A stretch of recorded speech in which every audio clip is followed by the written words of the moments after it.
Hi ನಮಸ್ತೆ ಎಲ್ಲರಿಗೂ. ಹಿಂದಿನ ವಿಡಿಯೋದಲ್ಲಿ ರೆಡಿ ಬ್ಲೌಸಿಂದ ಅಳತೆನ ಯಾವ ರೀತಿ ತಗೊಳ್ಳೋದು ಅನ್ನೋದನ್ನು ತೋರಿಸ್ಕೊಟ್ಟೆ. ಸೊ ಇವತ್ತು ಅದೇ ಅಳತೆನ ಯಾವ ರೀತಿ ಬಟ್ಟೆಯಲ್ಲಿ ಕಟ್ ಮಾಡೋದು ಅಂತ ತೋರಿಸ್ಕೊಡ್ತೀನಿ. ಮೊದಲಿಗೆ ಅಳತೆ ಬ್ಲೌಸನ್ನು ಐರನ್ ಹೇಗೆ ಮಾಡ್ಕೊಂಡಿದ್ವೋ ಅದೇ ಥರನೇ ಲೈನಿಂಗ್ ಬಟ್ಟೆನೂ ಅಳತೆ ಬ್ಲೌಸ್ ಲೈನಿಂಗ್ ಬಟ್ಟೆ ಕೂಡ ಹಾಗೆ ಐರನ್ ಮಾಡ್ಕೋಬೇಕು. ಜೊತೆಗೆ ಅವರು ಕೊಟ್ಟಿರುವಂಥ ಬ್ಲೌಸ್ ಹೊಲಿಯೋಕೆ ಕೊಟ್ಟಿರುವಂಥ ಪೀಸ್ ಕೂಡ ನೀಟಾಗಿ ಐರನ್ ಮಾಡಿಕೊಂಡು ಡಬಲ್ ಫೋಲ್ಡಲ್ಲಿ ಈ ಥರ ಕ್ಲಾತನ್ನು ಹಾಕೋಬೇಕು. ನಾನಿಲ್ಲಿ ಫಸ್ಟು ಫ್ರಂಟು ಪಾರ್ಟನ್ನು ಮಾರ್ಕಿಂಗ್ ಮಾಡ್ಕೊತಾ ಇದ್ದೀನಿ. ಡಬಲ್ ಫೋಲ್ಡಲ್ಲಿ ಓಪನ್ ಫೋಲ್ಡಿಂಗು ನಮ್ಮ ಕಡೆಗಿರಬೇಕು, ಕ್ಲೋಸ್ ಇರೋದು ಆಪೋಸಿಟ್ ಇರಬೇಕು. ನಾನಿಲ್ಲಿ ಫ್ರಂಟ್ ಪಾರ್ಟನ್ನು ಕಟ್ ಮಾಡ್ತಾ ಇರೋದು, ಮೊದಲು ಮಾರ್ಕಿಂಗ್ ಹಾಕ್ಕೊತಾ ಇರೋದು ಫ್ರಂಟ್ ಪಾರ್ಟನ್ನು. ಸೊ ಮೊದಲಿಗೆ ಎಕ್ಸಸ್ ಇರುವಂಥ ಕ್ಲಾತ್ನೆಲ್ಲನೂ ಈ ರೀತಿ ನೀಟಾಗಿ ಸ್ಟ್ರೈಟಾಗಿ ಲೈನ್ ಹಾಕೋಬೇಕು. ಫಸ್ಟ್ ಲೈನು ವೇಸ್ಟ್ ಲೈನು, ಅಂದರೆ ಹೆಚ್ಚು ಕಡಿಮೆ ಇರುತ್ತಲ್ವ, ಅದು ನೀಟಾಗಿ ಕರೆಕ್ಟಾಗಿ ಮಾಡೋದಕ್ಕೋಸ್ಕರ ಹಾಕ್ಕೊಂಡಿರೋವಂಥ ಲೈನು. ಕೆಳಗಡೆನೂ ಅಷ್ಟೇ, ಈ ಎರಡು ಲೈನು ಕೂಡ ರಫ್ ಲೈನು, ಅಂದರೆ ಆಮೇಲೆ ಕಟ್ ಮಾಡಿ ಬಿಸಾಕುವಂಥ ಲೈನು. ಇವಾಗ ನೀಟಾಗಿ ಸ್ಟ್ರೈಟಾಗಿ ಫಸ್ಟ್ ಲೈನ್ ಹಾಕ್ಕೊಳ್ಳೇಬೇಕು. ಹಾಕ್ಕೊಂಡ ನಂತರ ಮೊದಲಿಗೆ ಇಲ್ಲಿ ಲೆಂತು, ಫ್ರಂಟ್ ಪಾರ್ಟ್ ಲೆಂತ್ ಹೇಗೆ ತೊಗೊಳ್ಳೋದು ಅಂತಂದರೆ, ಬ್ಯಾಕ್ ಸೈಡ್ ಲೆಂತನ್ನು ನಾವು ತೊಗೊಂಡಿರ್ತೀವಲ್ವ ಅದಕ್ಕೆ ಪ್ಲಸ್ 2 ಇಂಚನ್ನು ಸೇರಿಸ್ಕೋಬೇಕು. ಇಲ್ಲಿ ಬ್ಯಾಕ್ ಲೆಂತ್ ಎಷ್ಟಿದೆ, 15.5 ಇದೆ. ಸೊ ಅದಕ್ಕೆ 2 ಇಂಚನ್ನು ಸೇರಿಸ್ಕೊಂಡು ಫ್ರಂಟಲ್ಲಿ ಲೆಂತನ್ನು ತೊಗೋಬೇಕು. 16, 17.5.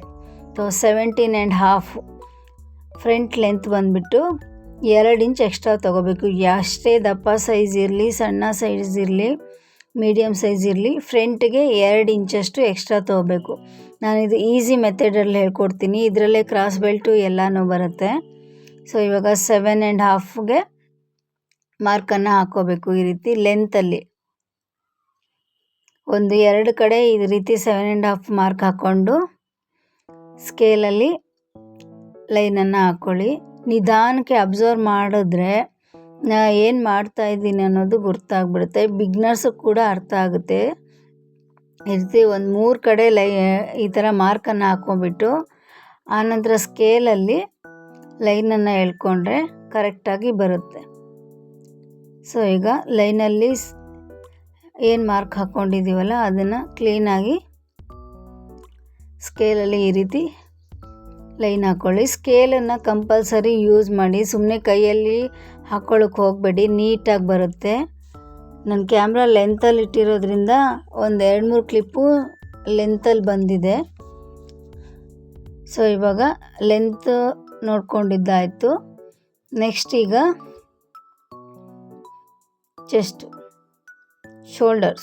ಶೋಲ್ಡರ್ ಎಷ್ಟಿದೆ ಅಂತ ನೋಡ್ಕೊಳ್ಳೋಣ. ಶೋಲ್ಡರ್ ಬಂದುಬಿಟ್ಟು 10 ಇಂಚಿದೆ. ಆಲ್ರೆಡಿ ಬ್ಲೌಸಲ್ಲಿ ಯಾವ ಥರ ಶೋಲ್ಡ್ರ್ ಮೆಜರ್ಮೆಂಟ್ ತೊಗೊಳ್ಳೋದು ಅನ್ನೋದನ್ನು ತೋರಿಸಿದ್ದೇನೆ. ಸೊ ಯಾರಿಗಾದ್ರೂ ಇದು ಅರ್ಥ ಆಗಿಲ್ಲ ಅಂದರೆ ಹಿಂದಿನ ವಿಡಿಯೋ ನೋಡಿ ಗೊತ್ತಾಗುತ್ತೆ. ಶೋಲ್ಡರ್ ಬಂದುಬಿಟ್ಟು 10 ಇಂಚಿದೆ. ಸೊ ಇವಾಗ ಇದನ್ನು ಹಾಫ್ ಮಾಡ್ಕೋಬೇಕು. ಹಾಫ್ ಮಾಡಿಕೊಂಡಾಗ ನಮಗಿಲ್ಲಿ ಎಷ್ಟು ಬರುತ್ತೆ, 5 ಇಂಚ್ ಬರುತ್ತೆ. ಫುಲ್ ಶೋಲ್ಡ್ರ್ ಬಂದು 10 ಇಂಚಿದೆ, ಅದನ್ನು ಹಾಫ್ ಮಾಡಿಕೊಂಡಾಗ 5 ಇಂಚ್ ಬರುತ್ತೆ. ಇದಕ್ಕೇನು ಎಕ್ಸ್ಟ್ರಾ ಏನು ತೊಗೊಳಕ್ಕೆ ಹೋಗಬೇಡಿ, 5 ಇಂಚ್ ಬರುತ್ತೆ. ಸೊ ಇವಾಗ ಹಾಫ್ ಶೋಲ್ಡ್ರ್ ಬಂದು 5 ಇಂಚು, ಫುಲ್ ಶೋಲ್ಡ್ರ್ ಬಂದು 10 ಇಂಚು. ಅದೇ 5 ಇಂಚನ್ನ ಇನ್ನೊಂದು ಸ್ವಲ್ಪ ಕೆಳಗಡೆ ಈ ರೀತಿ ಮಾರ್ಕ್ ಹಾಕ್ಕೊಂಡು ಸ್ಕೇಲಿಂದ ಸ್ಟ್ರೈಟಾಗಿ ಲೈನನ್ನು ಹಾಕ್ಕೊಳ್ಳಿ. ನಾನಿಲ್ಲಿ ನಿಧಾನಕ್ಕೆ ತೋರಿಸ್ತಾ ಇದ್ದೀನಿ ಅರ್ಥ ಆಗಲಿ ಅಂತ ಹೇಳಿಬಿಟ್ಟು. ಈ ರೀತಿ ಲೈನ್ ಹಾಕ್ಕೊಂಡ ನಂತರ ನೆಕ್ಸ್ಟ್ ಇವಾಗ ಆರ್ಮೋಲ್, ಕಂಕುಳಿನ ಸುತ್ತಳತೆ. ಈ ಕಂಕುಳಿನ ಸುತ್ತಳತೆ ಬಂದುಬಿಟ್ಟು ನಾವು ಅಳತೆ ಬ್ಲೌಸಲ್ಲಿ ಎಷ್ಟು ಅಂತ ತೊಗೊಂಡಿದ್ದೀವಿ, 6 ಇಂಚು, 6 ಇಂಚ್. ಸೊ ಇವಾಗ 6 ಇಂಚನ್ನು ಇಲ್ಲಿ ಮಾರ್ಕ್ ಮಾಡ್ಕೊತಾ ಇದ್ದೀವಿ. 6 ಇಂಚು ಕಂಕುಳಿನ ಸುತ್ತಳತೆ. ಇದಕ್ಕೇನು ಎಕ್ಸ್ಟ್ರಾ 1 ಇಂಚ್ 2 ಇಂಚ್ ಏನು ಸೇರಿಸ್ಕೋಬೇಡಿ, ಅಲ್ಲಿ ಏನು ಮೆಜರ್ಮೆಂಟ್ ತೊಗೊಂಡಿದ್ದೀವೋ ಅಷ್ಟೇ. 6 ಇಂಚನ್ನು ಹಾಕ್ಬಿಟ್ಟು ಈ ರೀತಿ ಲೈನನ್ನು ಹಾಕ್ಕೊಳ್ಳಿ. ಇವಾಗ ನಮಗೆ ಕಂಕುಳಿನ ಭಾಗ ಸಿಕ್ತು, ಶೋಲ್ಡ್ರ್ ಸಿಕ್ಕಿದೆ, ಕಂಕುಳಿನ ಭಾಗ ಸಿಕ್ಕಿದೆ. ನೆಕ್ಸ್ಟ್ ಇವಾಗ ಬಂದುಬಿಟ್ಟು ಚೆಸ್ಟ್ ರೌಂಡ್ನ 1ನೇ ಭಾಗ. ಇವಾಗ ಚೆಸ್ಟ್ ಸುತ್ತಳತೆ ಬಂದುಬಿಟ್ಟು 40 ಇದೆ. ಅದನ್ನು ಕಾಲು ಭಾಗ ಮಾಡಿದಾಗ 10 ಬರುತ್ತೆ. ಚೆಸ್ಟ್ನ 1ನೇ ಭಾಗ ಹುಕ್ಸ್ ಪಟ್ಟಿಯಿಂದ ಏನು ಮೆಜರ್ಮೆಂಟ್ ತೊಗೊಂಡಿದ್ವಲ್ಲ ಅದು. ಚೆಸ್ಟ್ನ 1ನೇ ಭಾಗ ಬಂದುಬಿಟ್ಟು 10 ಇಂಚಿದೆ. ಇವಾಗ ಇದಕ್ಕೆ ಮಾತ್ರ ಎಕ್ಸ್ಟ್ರಾ ತಗೋಬೇಕು. ಎಷ್ಟು? 1.5 ಇಂಚಷ್ಟು. ಬಿಗ್ನರ್ಸ್ ಆಗಲಿ ಯಾರೇ ಆಗಲಿ 1.5 ಇಂಚಷ್ಟು ಎಕ್ಸ್ಟ್ರಾ ತೊಗೊಳ್ಳಿ. ನಿಮ್ಗೆ ಹೆಚ್ಚು ಕಡಿಮೆ ಬಂದರೂ ಕೂಡ ಅಡ್ಜಸ್ಟ್ ಮಾಡ್ಕೋಬೋದು. 2 ಇಂಚ್ ತೊಗೊಂಡ್ರೆ ಹೆವಿ ಬಟ್ಟೆ ಆಗೋಗ್ಬಿಡುತ್ತೆ. ಕೂಳೆ ಎಲ್ಲ ಆಚೆಗಡೆ ಕಾಣಿಸ್ತಾ ಇರುತ್ತೆ. ಸೊ ಹೆವಿ ತೊಗೊಳಕ್ಕೆ ಹೋಗಬೇಡಿ. ಕರೆಕ್ಟಾಗಿ 1.5 ಇಂಚು ತೊಗೊಳ್ಳಿ. ಈ ರೀತಿ 1.5 ಇಂಚು 3 ಕಡೆ ಮಾರ್ಕನ್ನು ಹಾಕ್ಕೊಳ್ಳಿ. ಲೈನ್ ಎಳೆಯೋದಕ್ಕೆ ಈಸಿ ಆಗುತ್ತೆ ಅನ್ನೋ ಒಂದು ಕಾರಣಕ್ಕೋಸ್ಕರ ಈ ಥರ 2 ಕಡೆ 3 ಕಡೆಗೆ ಈ ಥರ ಮಾರ್ಕ್ ಹಾಕೋಬಿಟ್ಟು ಲೈನ್ ಹಾಕೋದ್ರಿಂದ ಈಸಿಯಾಗಿ ನಮಗೆ ಮೆಜರ್ಮೆಂಟು ಕರೆಕ್ಟಾಗಿ ಸಿಗುತ್ತೆ. ನಾವು ಒಂದು ಕಡೆ ಎಲ್ಲೋ ಮಾರ್ಕ್ ಹಾಕಿಬಿಟ್ಟು ಲೈನ್ ಎಳಿಯೋಕ್ಕೆ ಹೋದರೆ ಅಷ್ಟು ನೀಟಾಗಿ ಬರೋಲ್ಲ, ಸೊಟ್ಟಂಬಟ್ಟ ಹೋಗುತ್ತೆ ಒಂದೊಂದು ಸಾರಿ. ಸೊ ಒಂದು 3 ಕಡೆ ಈ ರೀತಿ ಮಾರ್ಕ್ ಹಾಕ್ಕೊಳ್ಳೋದ್ರಿಂದ ಸ್ಟ್ರೈಟಾಗಿ ಬರುತ್ತೆ. ಸೊ ಈ ರೀತಿ ಸ್ಟ್ರೈಟಾಗಿ ಲೈನನ್ನು ಹಾಕ್ಕೊಳ್ಳಿ. ಇದು ಬಂದು ಎಕ್ಸ್ಟ್ರಾ, ನಾವೇನು ಎಕ್ಸ್ಟ್ರಾ ಬಿಡ್ತೀವಲ್ವ, ಸಣ್ಣ ಆಗಲಿ ದಪ್ಪ ಆಗಲಿ, ಸಣ್ಣ ಆದರೆ ಹಾಕ್ಕೋಬೇಕಾಗುತ್ತೆ ಸ್ಟಿಚ್ಚು, ದಪ್ಪ ಆದರೆ ಬಿಚ್ಕೊಳ್ಳೋದಕ್ಕೋಸ್ಕರ. ನೆಕ್ಸ್ಟ್ ಇವಾಗ ಚೆಸ್ಟ್ ಪೋರ್ಷನ್ ಸಿಕ್ಕಾಯಿತು, ಶೋಲ್ಡ್ರ್ ಸಿಕ್ತು, ಆರ್ಮ್ ಸಿಕ್ತು. ನೆಕ್ಸ್ಟ್ ಇವಾಗ ಬಂದುಬಿಟ್ಟು ನೆಕ್ ವಿಡ್ತ್, ಕುತ್ತಿಗೆ ಅಗಲ. ನೆಕ್ ವಿಡ್ತ್ ಎಷ್ಟಿದೆ? 4 ಇದೆ. ಅದನ್ನು ಹಾಫ್ ಮಾಡಬೇಕು. ಬ್ಲೌಸಲ್ಲಿ ಮೆಜರ್ ಮಾಡಿದ್ವಲ್ಲ, ಗ್ಯಾಪ್ ಇರೋ ಪಾರ್ಟನ್ನು ಅದ್ರ ಭಾಗ ಇದು. ನೆಕ್ ಬಂದುಬಿಟ್ಟು 4 ಇದೆ. ಬ್ಲೌಸ್ನ ಅಳತೆ ತಗೊಳ್ಳೋವಾಗ ಹುಕ್ಸ್ ಹಾಕ್ಬಿಟ್ಟು ಗ್ಯಾಪ್ ಇದೆಯಲ್ಲ, ಆ ಅಳತೆ ಹೇಳ್ತಾ ಇರೋದು. ಸೊ 4 ಇದೆ. ಅದನ್ನು ಹಾಫ್ ಮಾಡಿದಾಗ 2 ಬರುತ್ತೆ. ಸೊ 2 ಇಂಚು ನೆಕ್ ಅಗಲ. ನೆಕ್ ವಿಡ್ತ್ ಬಂದುಬಿಟ್ಟು 2 ಇಂಚು. ನೋಡಿ ಇಲ್ಲಿ ತೋರಿಸ್ತಾ ಇದ್ದೀನಿ. ನೆಕ್ ವಿಡ್ತ್ ಬಂದುಬಿಟ್ಟು 2 ಇಂಚು. ತುಂಬ ಸಣ್ಣ ಇದ್ದಾರೆ ಅಂದ್ಕೊಳ್ಳಿ, ಅವ್ರಿಗೆ 1.25 ತೊಗೊಳ್ಳಿ. ಒಂದು 7 ಇಂಚು ತುಂಬ ಸಣ್ಣಕ್ಕೆ ಕಡ್ಡಿ ಥರ ಇರ್ತಾರಲ್ಲ, ಅವ್ರಿಗೆ 2 ಇಂಚ್ ತೊಗೋಬೇಡಿ, ಶೋಲ್ಡ್ರ್ ಡ್ರಾಪ್ ಆಗುತ್ತೆ. 2 ಇಂಚ್ ತೊಗೊಂಡ್ರೆ, 2 ಇಂಚ್ ಮೇಲ್ಗಡೆ ತೊಗೊಂಡ್ರೆ. ಸೊ ಈ ಸೈಜವ್ರಿಗೆ 2 ಇಂಚು ತೊಗೊಳ್ಳಿ. ಇನ್ನೂ ಚೆನ್ನಾಗಿ ಅಗಲ ಭುಜ ಇದೆ ಅಂತಂದರೆ ಮತ್ತೆ ಶೋಲ್ಡ್ರ್ ಚೇಂಜ್ ಆಗುತ್ತೆ. ಸೊ ನಾನು ಇವಾಗ ಇಲ್ಲಿ 40 ಸೈಜ್ದು ಹೇಳ್ತಾ ಇರೋದ್ರಿಂದ 40 ಸೈಜವ್ರಿಗೆ ಮಾತ್ರ ಇದು ಅನ್ವಯ ಆಗುತ್ತೆ. ಇವ್ರಿಗೆ ಜಾಸ್ತಿ ಅಗಲ ತೊಗೊಬಿಟ್ರೆ ಶೋಲ್ಡ್ರ್ ಬಿದ್ದೋಗುತ್ತೆ. ಸೊ ಇವಾಗ ನೆಕ್ ಡೀಪ್ ಎಷ್ಟಿದೆ? 6.5 ಇದೆ. ನೆಕ್ ಡೀಪ್ ಬಂದು 6.5. ಇವರು ಡೀಪ್ ಜಾಸ್ತಿ ಹಾಕಲ್ಲ, ಕಡಿಮೆ ಹಾಕ್ತಾರೆ. ಸೊ 6.5 ಇವ್ರ ನೆಕ್ ಡೀಪ್. ಆಲ್ರೆಡಿ 1-2 ಹೊಲ್ಕೊಟ್ಟಿದ್ದೀನಿ ಇವ್ರಿಗೆ, ಕರೆಕ್ಟಾಗಿ ಆಗಿದೆ ಮೆಜರು. ಸೊ ಅದಕ್ಕೋಸ್ಕರ ಅದನ್ನೇ ಹಾಕ್ಕೊತಾ ಇದ್ದೀನಿ. 6.5 ನೆಕ್ ಡೀಪು, ಅಗಲ 2 ಇಂಚು. ಫ್ರಂಟ್ ನೆಕ್ನ ಉದ್ದ ಬಂದು 6.5, ಅಗಲ 2. ಇದಾದಮೇಲೆ ನಮಗೇನಾದರೂ ಒಂಚೂರು ಇನ್ನೂ ಸ್ವಲ್ಪ ಬ್ರಾಡ್ ಆಗಬೇಕು ಫ್ರಂಟ್ ನೆಕ್ಕಲ್ಲಿ ಅಂತಂದರೆ ಒಂದು 1/2 ಇಂಚು ಎಕ್ಸ್ಟ್ರಾ ಇದು ರೀತಿ ತೊಗೊಬಿಟ್ಟು ಕ್ರಾಸಾಗಿ ಲೈನ್ ಹಾಕ್ಕೊಳ್ಳಿ. ಈ ರೀತಿ ಹಾಕ್ಕೊಳ್ಳೋದ್ರಿಂದ ಮುಂದ್ಗಡೆ ಇನ್ನು ಸ್ವಲ್ಪ ಅಗಲ ಬರುತ್ತೆ.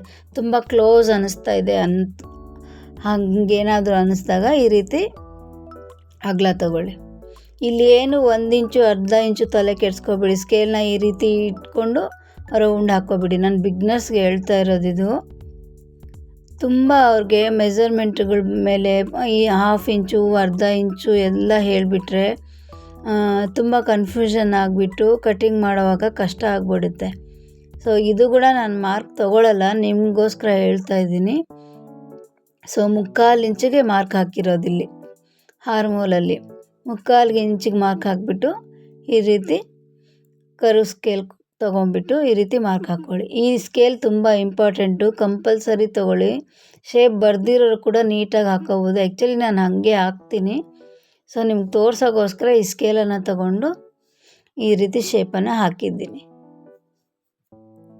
ಸೊ ಇವಾಗ ಫ್ರಂಟ್ ನೆಕ್ಕು ಆರ್ಮೋಲ್ ಶೇಪನ್ನು ಹಾಕಿದ್ದಾಯಿತು. ನೆಕ್ಸ್ಟ್ ಕ್ರಾಸ್ ಬೆಲ್ಟ್ ಬಂದುಬಿಟ್ಟು ಅಂದಾಜು 3.5, ಈ ಕಡೆ ಎಡ್ಜಲ್ಲಿ ಬಂದುಬಿಟ್ಟು 3 ಅಷ್ಟೇ. ಇನ್ನೇನು ತಲೆ ಕೆಡಿಸ್ಕೋಬೇಡಿ. ಈ ಕಡೆ 3, ಈ ಕಡೆ 3.5 ಅಷ್ಟೇ. ಆ ರೀತಿ ಇಟ್ಕೊಂಡ್ಬಿಟ್ಟು ಲೈಟಾಗಿ ಈ ರೀತಿ ಕ್ರಾಸಾಗಿ ಶೇಪನ್ನು ಹಾಕ್ಕೊಳ್ಳಿ. ಸುಮ್ಮನೆ ಸ್ಲೋ ಆಗಿ ಈ ರೀತಿ ಹೋಗ್ಬಿಟ್ರೆ ಶೇಪ್ ಬಂದುಬಿಡುತ್ತೆ. ಸ್ಟಾರ್ಟಿಂಗ್ ಅವ್ರಿಗೆ ತುಂಬ ಈಸಿ ಆಗುತ್ತೆ ಈ ಥರ ಹಾಕ್ಕೊಳ್ಳೋದ್ರಿಂದ. ತುಂಬ ಕನ್ಫ್ಯೂಷನ್ ಆಗೋಗ್ಬಿಡುತ್ತೆ. ಜಾಸ್ತಿ ಪಾಯಿಂಟ್ಸ್ಗಳನ್ನ ಹೇಳ್ತಾ ಹೋದಷ್ಟು ನಿಮಗೆ ತುಂಬ ಕನ್ಫ್ಯೂಷನ್ ಆಗಿಬಿಡುತ್ತೆ. ಸೊ ಈ ರೀತಿ ಶೇಪ್ ಹಾಕೋಬಿಡಿ. ಇಲ್ಲಿ ಈ ಕಡೆ ಬಂದುಬಿಟ್ಟು 3.5, ಆ ಸೈಡ್ ಬಂದುಬಿಟ್ಟು 3. ಸೊ ಈ ರೀತಿ ಹಾಕೊಂಡ ನಂತರ ಎಕ್ಸ್ಟ್ರಾ ಏನು ನಾವು ಲೈನ್ ಹಾಕಿದ್ವಲ್ಲ ಅದನ್ನೆಲ್ಲ ಕಟ್ ಮಾಡ್ಕೊಬಿಡಿ. ಈ ವೇಸ್ಟ್ ಪೀಸು ಸ್ಟ್ರೈಟ್ ಇಲ್ಲ ಅಂತೇಳ್ಬಿಟ್ಟು ಲೈನ್ ಹಾಕಿದ್ವಲ್ಲ ಫಸ್ಟಲ್ಲಿ, ಸೊ ಆ ಪೀಸ್ನ ಕಟ್ ಮಾಡ್ಕೊತಾ ಇದ್ದೀನಿ. ಅದೇ ಥರ ನಾವು ಎಲ್ಲಿಗೆ ಮಾರ್ಕ್ ಹಾಕಿದ್ದೀವೋ ಅಲ್ಲಿಗೆ ಕಟ್ ಮಾಡ್ಕೋಬೇಕು. ಈ ರೀತಿ ಕಟ್ ಮಾಡಿಕೊಂಡು ಕ್ಲೀನಾಗಿ ಶೇಪನ್ನು ನಿಧಾನಕ್ಕೆ ಮಾಡಿ. ನೀವು ಫಸ್ಟು ಯಾವುದಾದ್ರೂ ನಾರ್ಮಲ್ ಕ್ಲಾತ್ ಮನೆಯಲ್ಲೇ ಇರೋವಂಥ ಕಾಟನ್ ಯೂಸ್ ಮಾಡಿ. ಆದಷ್ಟು ಬಿಗ್ನರ್ಸ್ ಆದರೆ ಕಾಟನ್ ಯೂಸ್ ಮಾಡಿ. ಪಾಲಿಸ್ಟರ್ ಆ ಥರ ತೊಗೊಬೇಡಿ. ಯಾವುದಾದ್ರೂ ಹಳೆಯದು ನೈಟಿ ಕ್ಲಾತ್ ಆಗಲಿ ಏನಾದರೂ ನಿಮ್ಗೆ ಯೂಸ್ ಆಗದೇ ಇರೋವಂಥ ಕ್ಲಾತಲ್ಲಿ ಟ್ರೈ ಮಾಡಿ. ಬಟ್ಟೆನ ವೇಸ್ಟ್ ಮಾಡೋಕ್ಕೆ ಹೋಗಬೇಡಿ. ಕಾಟನ್ ತೊಗೊಂಡ್ರೆ ಶೇಪ್ ಎಲ್ಲ ಹಾಕೋದು ನೀಟಾಗಿ ಬರುತ್ತೆ. ಆಮೇಲೆ ಬೇರೆ ಕ್ಲಾತಲ್ಲೂ ಈಸಿಯಾಗಿ ನಾವು ಕಟ್ ಮಾಡ್ಕೊಳ್ಳಬಹುದು. ಸ್ಟಾರ್ಟಿಂಗಲ್ಲಿ ನಾವು ಪಾಲಿಸ್ಟರ್ನ ತೊಗೊಂಡು ಕಟಿಂಗ್ ಮಾಡೋಕ್ಕೆ ಹೋದರೆ ಅದು ಸರಿಯಾಗಿ ಕೂತ್ಕೊಳ್ಳಲ್ಲ. ಕಟ್ ಮಾಡೋವಾಗೆಲ್ಲ ಎದ್ದೇಳೋದು ಆ ಥರ ಆಗ್ತಾ ಇರುತ್ತೆ. ಸೊ ಇಂಟ್ರೆಸ್ಟೇ ಹೋಗ್ಬಿಡುತ್ತೆ ಕಲಿಯೋದಕ್ಕೆ ಕೂಡ. ಸೊ ಈ ರೀತಿ ನಿಧಾನಕ್ಕೆ ಕಟ್ ಮಾಡಿಕೊಂಡು ಈ ಪೀಸ್ನ ಪಕ್ಕಕ್ಕೆ ತೆಗೆದುಬಿಡಿ. ಪೀಸ್ ಏನಿದೆಯಲ್ವ ಇದನ್ನು ಸೈಡ್ಗೆ ತೆಗೆದುಬಿಟ್ಟು ನೆಕ್ಸ್ಟ್ ಈಗ ಫ್ರಂಟ್ ಈ ಕಚ್ಚನ್ನು ನಾಚು ಹಾಕ್ಕೊಳ್ಳಿ. ನಾಚು ಹಾಕೊಂಡ ನಂತರ ಫ್ರಂಟ್ ನೆಕ್ ಡೀಪ್ ಏನಿದೆಯಲ್ಲ ಅದನ್ನು ಕಟ್ ಮಾಡ್ಕೋಬೇಕು. ಮಾರ್ಕ್ ಮೇಲೆ ಬರಬೇಕು ಅಂತೇನಿಲ್ಲ, ಒಂಚೂರು ಹೆಚ್ಚು ಕಡಿಮೆ ಆದರೂ ನಡೆಯುತ್ತೆ. ಅದೇನು ಪರ್ಫೆಕ್ಟಾಗಿ ಅದೇ ಥರ ಮಾಡಬೇಕು ಅಂತಿಲ್ಲ. ಏನು ಟೆನ್ಷನ್ ತೊಗೋಬೇಡಿ. ನಿಧಾನಕ್ಕೆ ಈ ರೀತಿ ಶೇಪನ್ನು ಕೊಡಿ.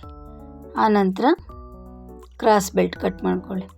ಈ ಕಡೆ ಬಂದು 3.5, ಆ ಕಡೆ 3 ಇಂಚನ್ನು ಹಾಕಿದ್ದೀನಿ.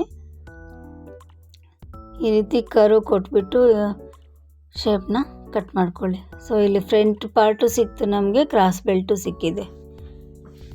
ಸೊ ಇಲ್ಲಿ ಮಾರ್ಕನ್ನು ಹಾಕ್ಕೊಳ್ಳಿ. ಈ ರೀತಿ ರೈಟ್ ಮಾರ್ಕನ್ನು ಹಾಕ್ಕೊಳ್ಳಿ.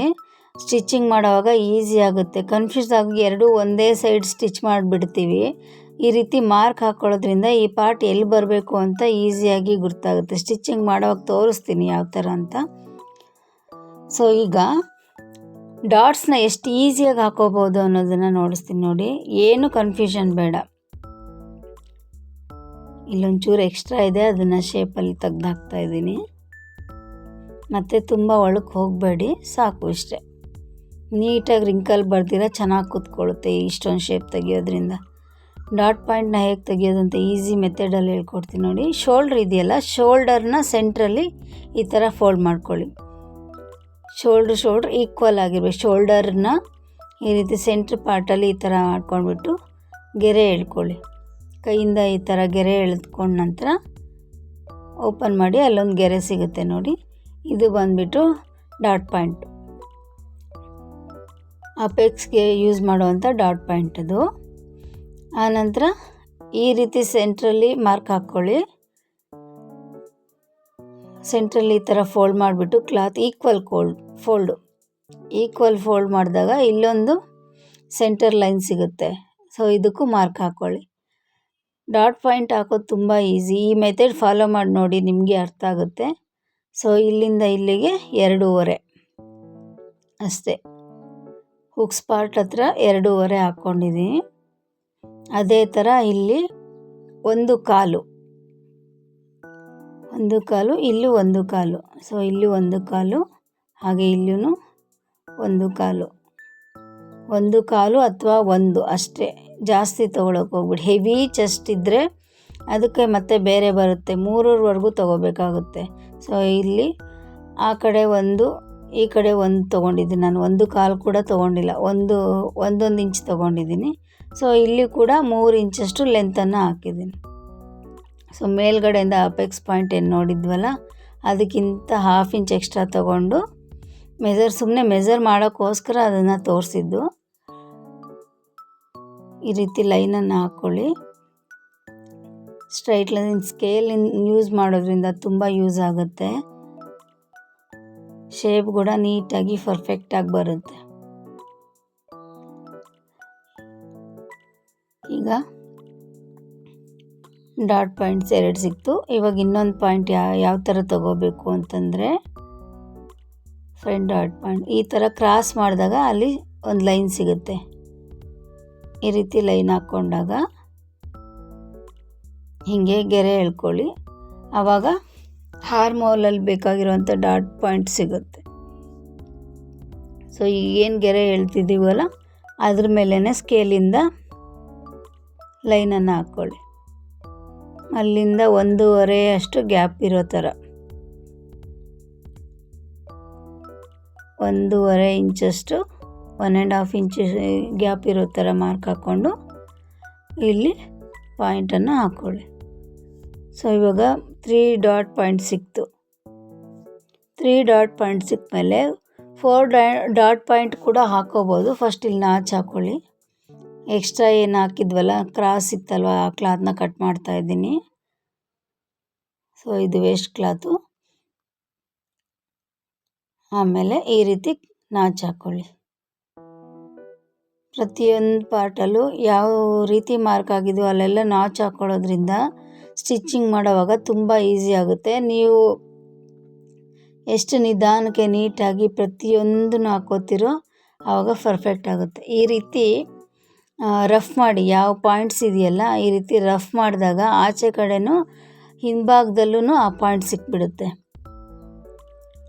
ಫ್ರಂಟ್ ಪಾರ್ಟಲ್ಲಿ ಈ ರೀತಿ ರಫ್ ಮಾಡಿದಾಗ ಹಿಂಭಾಗದಲ್ಲೂ ಪಾಯಿಂಟ್ ಸಿಗುತ್ತೆ. ಈ ರೀತಿ ಮತ್ತೆ ಇನ್ನೊಂದು ಸಾರಿ ಅಳತೆ ತೊಗೊಳ್ಳೋ ಕೆಲಸ ಇರಲ್ಲ. ಸೊ ಆ ಪಾಯಿಂಟ್ಗೆ 3 ಡಾಟ್ನ ಹಾಕೋಬೋದು. ಸೊ ನೋಡಿ ಅದು ಎಲ್ಲಿ ಪಾಯಿಂಟ್ ಎಂಡ್ ಆಗಿದೆಯೋ ಅಲ್ಲಿಗೆ ಮಾರ್ಕನ್ನು ಈ ರೀತಿ ಹಾಕೋಬಿಡೋದ್ರಿಂದ ಮತ್ತೆ ಇಲ್ಲಿ ಇನ್ನೊಂದು ಸಾರಿ ಟೇಪಲ್ಲಿ ಅಳತೆನ ತೊಗೊಳ್ಳೋ ಕೆಲಸ ಇರಲ್ಲ. ಸೇಮ್ ಆ್ಯಸ್ ಇಟ್ ಈಸ್ ಅಲ್ಲೇ ಪಾಯಿಂಟ್ ಬಂದುಬಿಟ್ಟಿರುತ್ತೆ.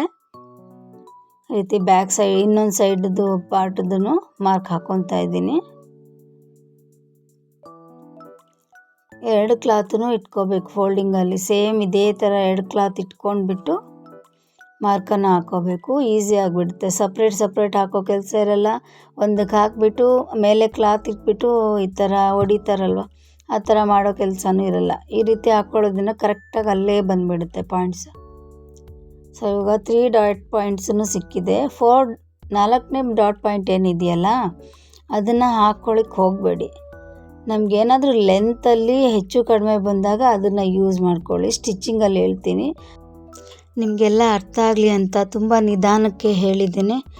ಇದರಲ್ಲಿ ನಿಮ್ಗೆ ಯಾವುದಾದ್ರೂ ಪಾಯಿಂಟ್ ಅರ್ಥ ಆಗಿಲ್ಲ ಅಂದರೆ ಕಮೆಂಟ್ ಮಾಡಿ, ಅದರಲ್ಲಿ ನಾನು ಹೇಳ್ಕೊಡ್ತೇನೆ.